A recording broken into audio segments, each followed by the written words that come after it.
আমি যখন দূরে দাঁড়িয়ে দেখছিলাম আমার তো বিশ্বাসই হচ্ছিল না যে আপনার মতো এই ধনী পরিবারের কেউ এরকম একটা কাজ করতে পারে। বোন, আপনি যখন এই জিনিসগুলো নিয়েছিনি তখন আর আপনার ওই ছেলেটার সামনে গিয়ে ছোট হতে হবে না। আপনি এক কাজ করেন, আপনি এই জিনিসগুলোর দাম আমাকে দিয়ে দিন, আমি ওই ছেলেটাকে দিয়ে দেবো। ঠিক আছে ভাইয়া।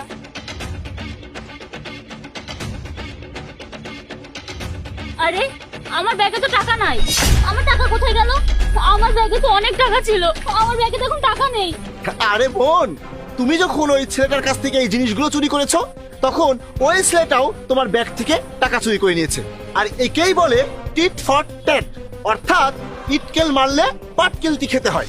আপনি যেমন কর্ম করবেন তেমনটাই ফল পাবেন। ওই ছেলেটা আপনাকে উচিত শিক্ষা দিয়ে গেছে। এই সামান্য কিছু জিনিস চুরি করতে গিয়ে আপনি আপনার অনেকগুলো টাকা হারিয়ে ফেললেন। আপনার লোভ আপনার ক্ষতি করে দিল। হ্যাঁ ভাইয়া, আমি বুঝতে পেরেছি, আসলে অন্যের কিছুর উপর লোভ করলে